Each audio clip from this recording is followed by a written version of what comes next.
Bayangkan sebuah negeri yang penuh harapan. Di sinilah kita, Perak, menuju tahun 2030 dengan semangat baru. Bukan hanya mimpi, tapi realiti yang sedang dibina bersama 6 agenda utama dan 5 keperluan rakyat.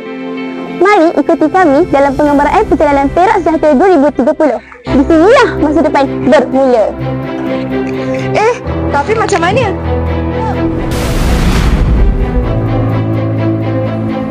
Modal insan ialah kunci masa hadapan. Ilmu bukan sekadar di sekolah.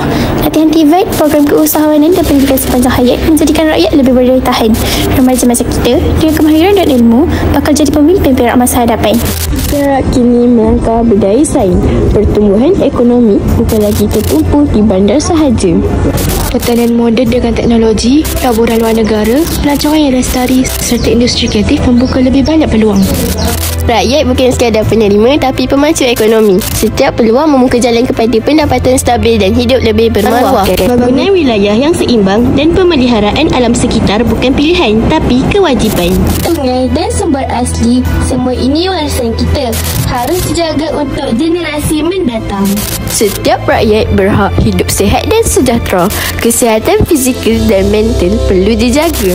Bantuan kebajikan yang lebih adil, kemudahan kesihatan yang mudah diakses, tak ada siapa yang terpinggir. Negeri sejahtera lahir daripada rakyat yang sejahtera.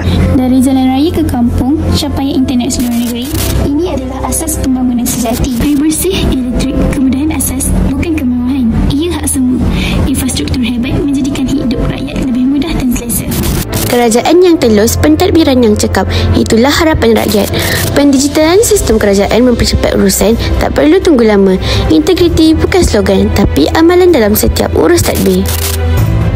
Peluang pekerjaan dan pendapatan yang stabil dalam bidang moden, industri dan keusahawanan.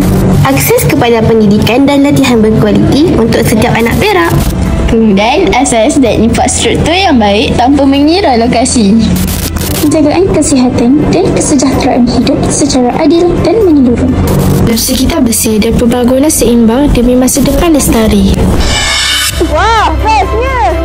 Perak Sejahtera 2030 bukan sekadar pelan. Ia adalah janji untuk kita semua dan masa depan. Marilah kita jadi sebahagian daripada perubahan ini. Sebarkan harapan. Masa depan Perak bermula dengan kita semua.